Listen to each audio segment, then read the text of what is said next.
This 1987 dime sold for $4,300 and I found it in a $2 bankroll from my local credit union.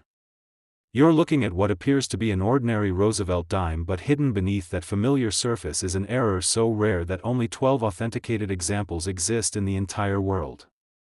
I'm about to show you exactly how to identify 3 specific dimes that could be sitting in your pocket right now worth more than most people make in a month. The 1987 error dime we're starting with is worth $4,300. The 1995 variety I discovered last month is valued at $1,800. And the 1971 specimen that made an expert literally gasp when I showed it to him is worth $500. But here's what gets me excited every single morning when I wake up. These aren't museum pieces locked away in some vault. These are coins that are actively circulating in your everyday change, and I've developed a system over the past 15 years that's helped me find 27 of these errors hiding in plain sight. Let me take you back to 3 months ago when I was standing in the parking lot of First National Credit Union with a bag containing $40 worth of dimes. I had just convinced the teller to give me every single dime they had in their vault after explaining I was a serious collector. She looked at me like I was crazy when I asked for exactly 800 dimes in rolled form. What she didn't know is that I had been tracking shipment patterns from the Federal Reserve to local banks, and I had a hunch that this particular branch might have received a batch of unsearched coins from an estate liquidation. The ride home felt like Christmas morning because I knew that statistically speaking there was a chance that somewhere in those 40 rolls could be sitting a coin worth more than my car. I spent the next 6 hours methodically examining each dime under a jeweler's loupe in my garage. Roll after roll revealed nothing but ordinary circulation strikes until I reached roll number 34. The moment I saw the distinctive characteristics of what I now know was a 1987 proof dime missing its San Francisco mint mark, my hands literally started shaking. This wasn't just any error coin. This was what numismatists call a transitional error, where the mint accidentally released proof coins without their proper mint marks, creating an extremely limited population of virtually impossible to find specimens. Let's start with that 1987 dime, and I'm going to show you exactly what to look for, because the difference between a 10-cent coin and a $4,000 treasure comes down to 3 specific details that 99% of collectors miss. First detail you need to examine is the surface quality. A normal 1987 dime has the typical matte finish you'd expect from a circulation strike. But this error variety has what experts call a mirror-like proof finish that reflects light like a tiny silver mirror. Hold the coin at a 45-degree angle under a bright light and you should be able to see your reflection clearly in the surface. If you can read text reflected in the coin's surface, you might be holding something incredibly valuable. The second identifier is the complete absence of a mint mark. Now here's where it gets tricky, because you need to know where to look. On a normal 1987 dime you'll find either a D for Denver or no mark at all for Philadelphia. But the error we're hunting was actually struck at the San Francisco Mint and should have an S mint mark just above the date on the front of the coin. When you find a 1987 dime with proof-like surfaces and no S mint mark, you need to get your heart rate under control, because you might have just discovered something worth more than most people's monthly rent. The third and most critical detail involves the edge characteristics.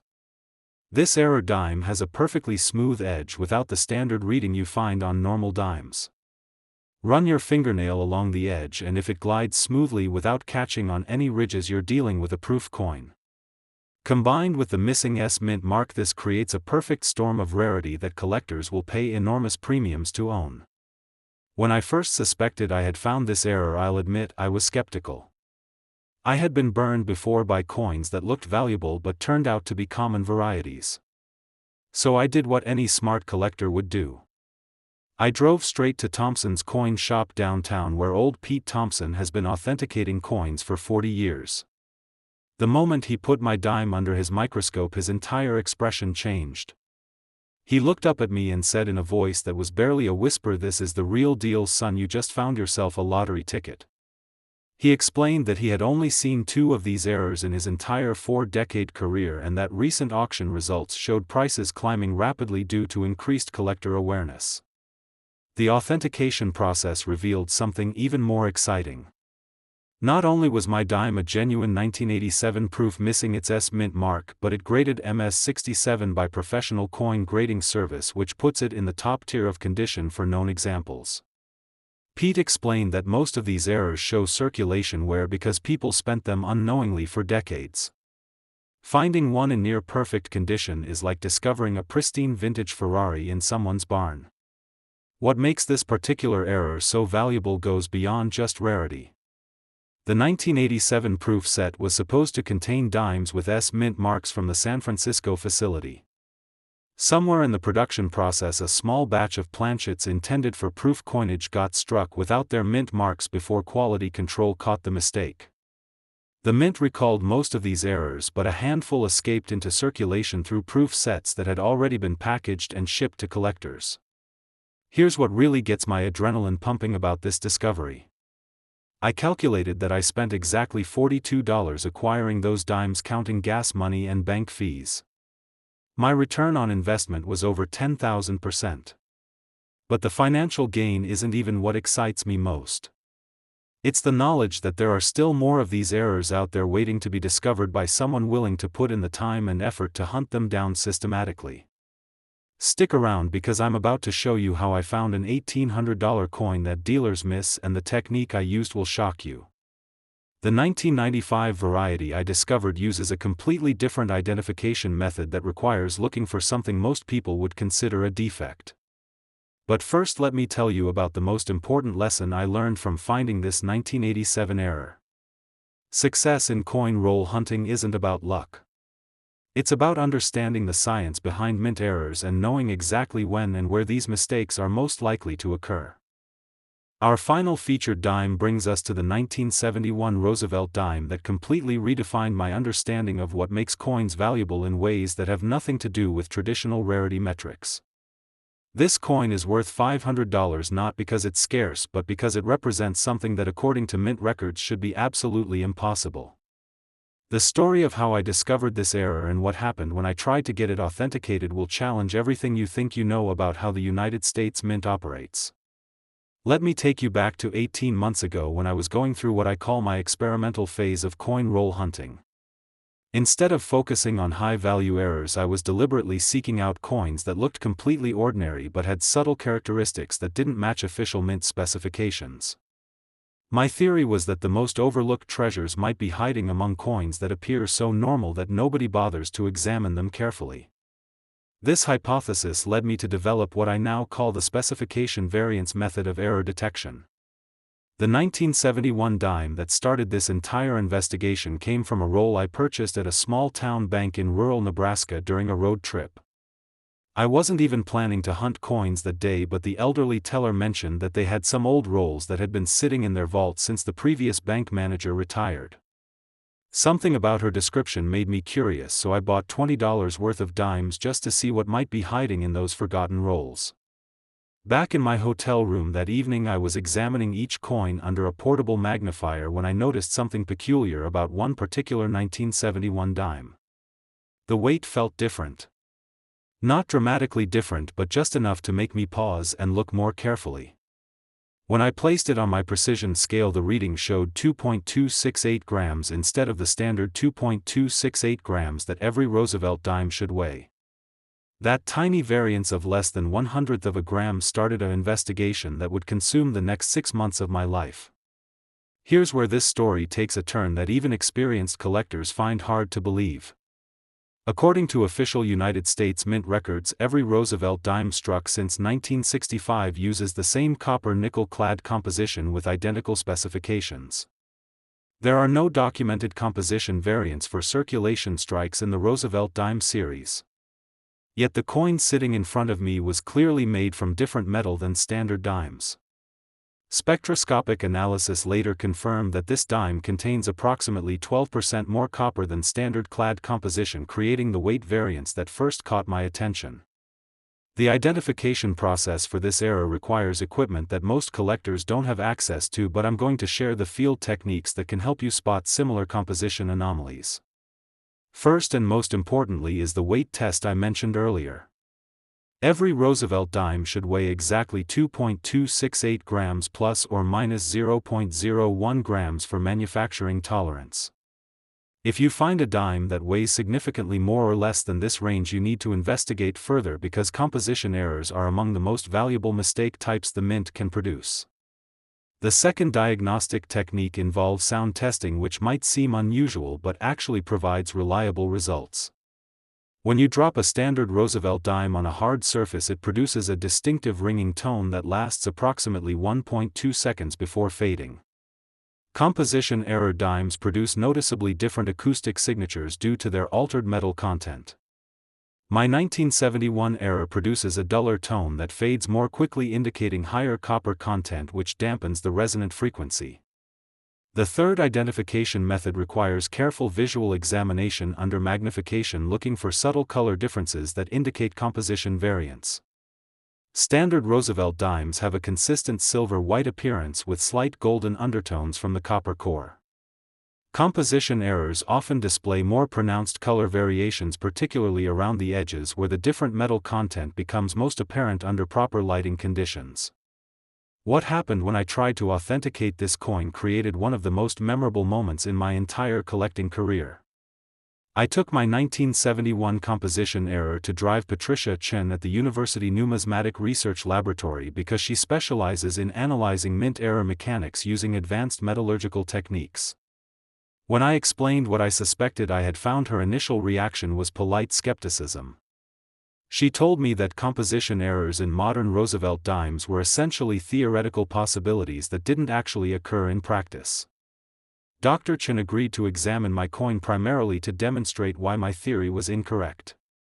She placed it under her electron microscope and began running standard composition analysis procedures. Within minutes, her entire demeanor changed.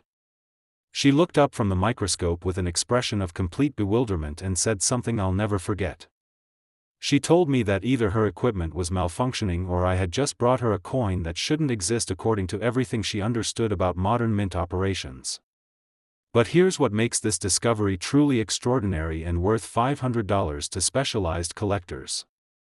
Dr. Chen's research revealed that this composition error occurred during a brief period in 1971 when the mint was experimenting with alternative alloy formulations to reduce production costs. These experimental planchets were never supposed to enter circulation, but a small quantity apparently got mixed with standard production runs, creating an extremely limited population of composition error coins. Our final coin is so rare that only 17 authenticated examples exist according to the composition error registry maintained by the American Numismatic Association, and I actually have one to show you right here. The rarity isn't just about the limited quantity that escaped the mint. It's about the fact that these errors are virtually impossible to detect without specialized testing equipment, which means most examples are probably still circulating unrecognized by their owners. The market value for composition error Roosevelt dimes has been climbing steadily as more collectors become aware of their existence. Recent auction results show prices ranging from $300 to $800 depending on the specific gravity variance and overall condition. My 1971 example with its distinctive 12% composition difference represents the more dramatic end of the spectrum, which explains its $500 valuation. Finally, we examined the 1971 composition error worth $500 that according to official records shouldn't even exist. The total value of these three coins exceeds $6,600, but the real treasure isn't the money. It's the knowledge that enables you to spot valuable errors that other people miss completely. Every technique I've shared in this video comes from 15 years of systematic research and thousands of hours examining coins under magnification. You now have access to identification methods that give you significant advantages over casual collectors and even some dealers.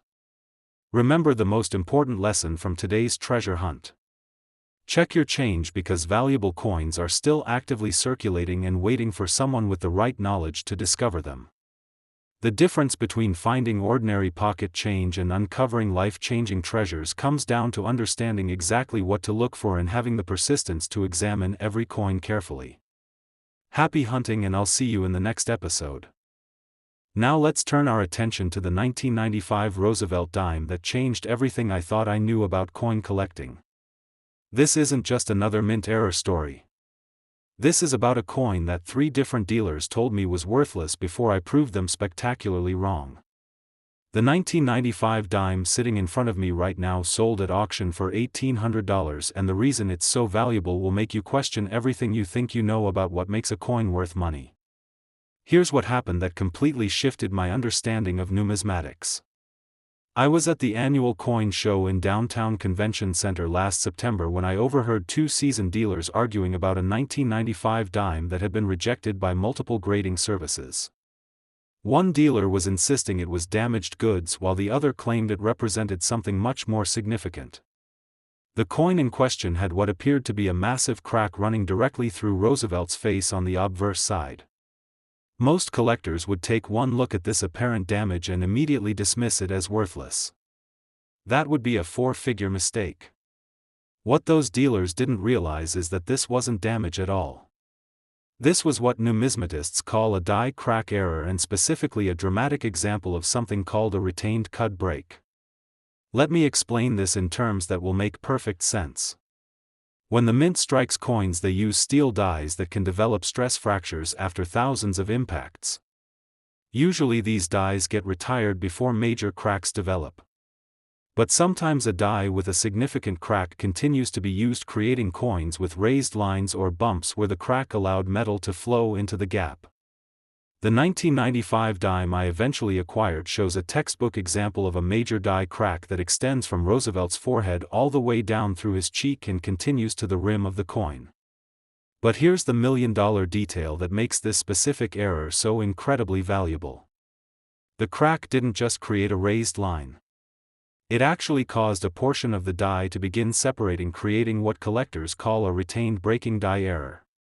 This means the crack was so severe that pieces of the die were literally starting to come apart while still being used to strike coins.